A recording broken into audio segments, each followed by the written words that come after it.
Hello sweet arts, ಎಲ್ಲರೂ ಹೇಗಿದ್ದೀರಾ? ನೀವು ಚೆನ್ನಾಗಿದ್ದರೆ ನಾನು ಚೆನ್ನಾಗಿರ್ತೀನಿ ಅಂತ ಹೇಳ್ತಾ welcome back to my tutor of Vishalu vlogs. ಏನಪ್ಪ ಬ್ಯಾಗ್ ಹಾಕೊಂಡು ಕೂತಿದ್ದೀನಿ ಅಂತ ನೋಡ್ತಿದ್ದೀರಾ? ನಾನಿವತ್ತು ಊರಿಗೆ ಹೊರಟಿದ್ದೇನೆ. ಮೆಟ್ರೋ ಹತ್ತಿ ಕೂತಿದ್ದೇನೆ ರೈಲ್ವೆ ಸ್ಟೇಷನಿಗೆ ಹೋಗೋದಕ್ಕೆ. ಬಂತು ನೋಡಿ ನಮ್ಮ ಊರಿಗೆ ಹೋಗೋ ಟ್ರೈನು. ನಾನು ಈ ಸತಿ ಊರಿಗೆ ಹೊರಟಿದ್ದು ಅನ್ಎಕ್ಸ್ಪೆಕ್ಟೆಡ್, ಐಡಿಯಾನೇ ಇರಲಿಲ್ಲ, ಸಡನ್ನಾಗಿ ಹೊರಟಿದ್ದು.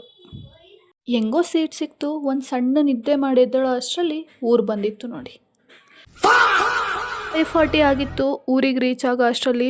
ವೆದರ್ ಮಾತ್ರ ತುಂಬ ಚೆನ್ನಾಗಿತ್ತು, ಶುದ್ಧ ಗಾಳಿ.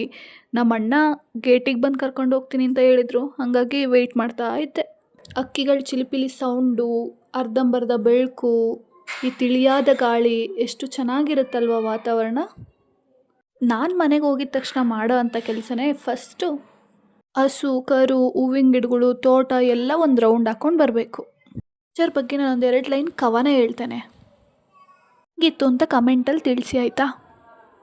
ತೋಟದ ತುಂಬ ಹಸಿರಿನ ಹೊದಿಕೆ, ತಂಗಾಳಿಯಲ್ಲಿ ತೂಗುವ ಎಲೆಗಳ ಮುದುಕೆ, ದಾಸವಾಳ ಹೂವಿನ ಕಂಪು ನಗು, ದೇವರ ಪೂಜೆಗೆ ಅದರದೇ ಸೊಬಗು. ಜೋಳದ ಸಸಿಗಳು ಗಾಳಿಯೊಡನೆ ಹಾಡುತ್ತಾ, ರೈತನ ಕನಸುಗಳು ಹೊಲದಲ್ಲಿ ಹಾಡುತ್ತಾ, ಮಳೆಯ ಹನಿಯ ಮುತ್ತು ನಿಂತಾಗ ಭೂಮಿ ತಾಯಿ ನಗುವಳು ಸಂತಸದಿಂದಾಗ. ಹಸುಕರು ಮೇಯುವ ಹಸಿರು ಹುಲ್ಲಿನಲ್ಲಿ ಗಂಟೆಯ ನಾದ ಕೇಳಿ ಮನವು ಅರಳಲಿ. ಕರುವಿನ ಕುಣಿತ ನೋಡುವ ಕಣ್ಣುಗಳಿಗೆ ಸ್ವರ್ಗವೇ ಇಳಿದಂತೆ ತೋರುವುದು ಹಳ್ಳಿಗಳಿಗೆ. ಬಣವೆಯ ಮೇಲೆ ಒಣಗುವ ಧಾನ್ಯದ ರಾಶಿ, ರೈತನ ಶ್ರಮದ ಅದೊಂದು ಅಮೂಲ್ಯ ಕಾಶಿ. ಬೆವರಿನ ಹನಿಯೇ ಚಿನ್ನವಾಗಿ ಮಿನುಗಿ, ಬೆಳಗೆಲ್ಲ ಸಂತಸದ ಗೀತೆಯ ಆಡಿದಂತೆ. ಹಳೆಯ ಕಾಲದ ಮಣ್ಣಿನ ಮನೆಗಳೇ ಸೊಗಸು, ತಂಪಾದ ಗೋಡೆಗಳ ಆತ್ಮೀಯ ಸ್ಪರ್ಶ, ಮನೆಯ ನಗುವೆ ಬದುಕಿನ ಹಬ್ಬ, ಅಂಗಳದ ರಂಗೋಲಿ ಬಣ್ಣದ ರಬ್ಬ. ಸಂಜೆಯ ದೀಪದ ಬೆಳಕಿನ ಹೊಳೆ, ಕುರ್ಚಿಯ ಮೇಲೆ ಕುಳಿತ ಅಜ್ಜ ಅಜ್ಜಿ ಅನುಭವದ ಮಾತುಗಳೇ ಜೀವನದ ಗೀತೆ. ಅಜ್ಜಿಯರ ಚೌಕಾಬಾರ ಆಟದ ಮಜಾ, ನಗುವಿನ ನಡುವೆ ಸಾಗುವ ಸಮಯದ ರಜಾ. ಬಂಧಗಳ ಬೆಲೆ ಕಲಿಸುವ ಆಟ ಇದಾಗಿದೆ. ಏನೋ ಸ್ವಲ್ಪ ಟ್ರೈ ಮಾಡಿದ್ದೀನಿ, ಚೆನ್ನಾಗಿದೆ ಅನಿಸಿದ್ರೆ ಕಮೆಂಟ್ ಹಾಕಿ. ನಮ್ಮಪ್ಪ ನೋಡಿ ಆ ಕಡೆಯಿಂದ ಬರ್ತಾ ಇದ್ದಾರೆ.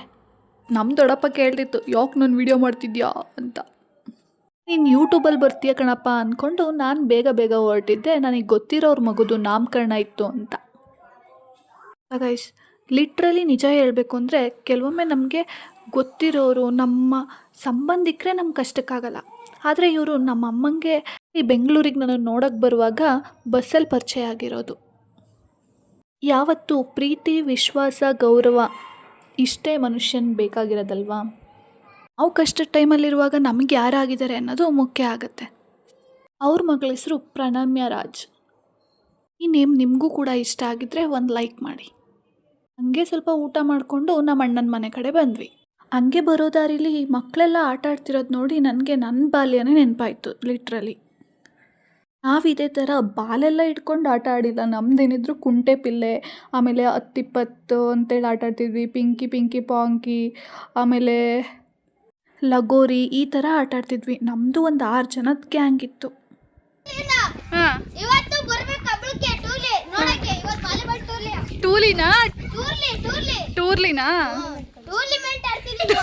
ಟೂರ್ನಮೆಂಟ್ ಅದು.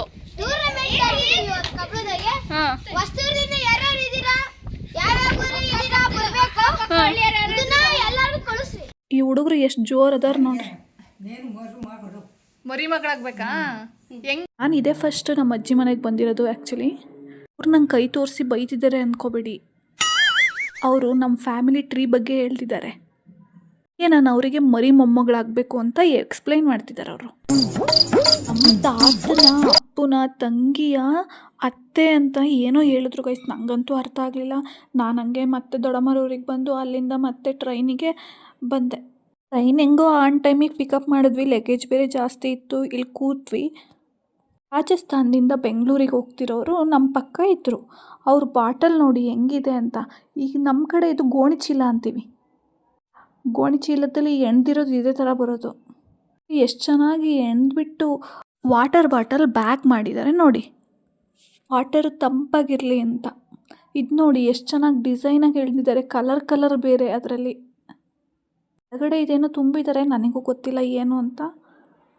ನಾನು ಅದರೊಳಗಿರೋ ನೀರನ್ನ ಕುಡಿದು ಟೇಸ್ಟ್ ಮಾಡಿದೆ, ತಂಪಾಗಿರುತ್ತೆ ಅಷ್ಟೇ. ಲಿಟ್ರಲಿ ಅವ್ರು ನನ್ನ ಜೊತೆ ಎಷ್ಟು ಬೇಗ ಕ್ಲೋಸ್ ಆದರು ಅಂತಂದರೆ, ಅವ್ರ ಕಷ್ಟ ಸುಖನ ಹೇಳ್ಕೊಳ್ಳೋ ಅಷ್ಟು ಕ್ಲೋಸ್ ಆದರು. ಮನುಷ್ಯನಿಗೆ ಯಾವತ್ತೂ ನಾನು ಅನ್ನೋ ಗರ್ವ ಇಲ್ಲ ಅಂದರೆ ಎಲ್ಲೋದ್ರೂ ಸರ್ವೈವಲ್ ಆಗ್ತಾರೆ. ಈ ಹಳ್ಳಿ ಜರ್ನಿ ನಿಮಗೆ ಇಷ್ಟ ಆಗಿದೆ ಅಂದ್ಕೊಂಡಿದ್ದೇನೆ. ಇನ್ನೂ ಯಾಕೆ ಯೋಚನೆ ಮಾಡ್ತಿದ್ದೀರಾ? ಬೇಗ ಬೇಗ ಹೋಗಿ ಡಾಟರ್ ಆಫ್ ವಿಶಾಲು ವ್ಲಾಗ್ನ ಸಬ್ಸ್ಕ್ರೈಬ್ ಮಾಡ್ಕೊಳ್ಳಿ. Thank you for watching.